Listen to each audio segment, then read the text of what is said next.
Sitting on the couch, lost in a good book, you feel it. That unmistakable, urgent vibration against your thigh. Your phone wants your attention. You dig into your pocket, pull the device out, and nothing. The screen is completely black. No missed calls, no texts, no alerts. You aren't imagining things, and you certainly aren't alone. Up to 90% of smartphone users experience this exact tactile hallucination, known as phantom vibration syndrome. This sensation is the calculated output of behavioral engineering, a physical response to design choices meant to keep you checking for rewards. Feeling a buzz that doesn't exist is the first physical proof that your body has adapted to a digital dependency. Your brain maintains a constantly updated internal map of your physical form. It tracks the position of your limbs, your boundaries in space, and what is touching your skin at any given moment. When you carry a small metal rectangle in the exact same pocket, day after day, year after year, your brain notices the pattern. This map is called the body schema. Through neuroplastic adaptation, your brain integrates the phone into this map, treating it like a new appendage. Because it delivers rewarding information, your somatosensory cortex lowers its detection threshold, making your hip pocket hypersensitive to physical input. Your brain has adopted the device, and your nervous system is now permanently primed, scanning the environment and waiting for a digital signal. On the other side of that physical connection is the software. Tech companies deliberately design apps to deliver unpredictable, variable rewards. Think about the physical action of pulling down your screen to refresh a social media feed. The tactile friction, the brief pause, the sudden reveal of new content.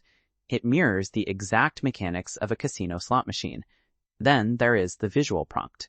Human eyes are wired to spot saturated red hues. A bright red notification badge demands immediate attention, triggering a fast release of dopamine. Over time, your reward system starts predicting them, creating a continuous loop of anticipation. This constant expectation of a variable reward locks your nervous system into a state of high alert. Under this heightened state of expectation, ordinary physical sensations happen. A muscle twitches in your leg. Your pants rub against your thigh as you shift on the couch. Because your sensory threshold is artificially lowered, your brain misreads those normal physical touches. It interprets the friction of fabric as a digital alert, generating a false vibration. The phantom buzz is the physical manifestation of an overstimulated reward system, desperately searching for its next hit. This hyper-alert state carries a hidden cognitive cost. Even when a real notification arrives and you actively choose to ignore it, the damage to your concentration is already done. This timeline visualizes your sustained attention. A single notification pop-up severs that focus, forcing your brain to process the interruption and recover. That cognitive delay lasts for approximately 7 seconds. Now multiply those 7 seconds by the 96 to 144 times the average person checks their smartphone every single day. The cognitive penalty compounds rapidly into hours of lost mental clarity.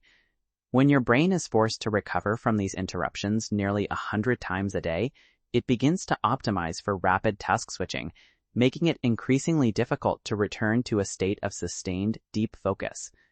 To reclaim your cognitive autonomy, you have to introduce friction back into this automated checking loop. You can strip away the visual triggers by switching your phone's display to grayscale. Removing the saturated colors neutralizes the visual pull of those red dots, short-circuiting the dopamine response before it begins. You can also practice physical separation. Try charging your phone in an entirely different room while you sleep or work. Keeping the device off your body gives your nervous system the physical space it needs to lower its defenses and calm down. Think about your own digital habits. When was the last time you reached into your pocket to check a phantom buzz? Let me know in the comments below, and start taking the steps to break the engineered cycle.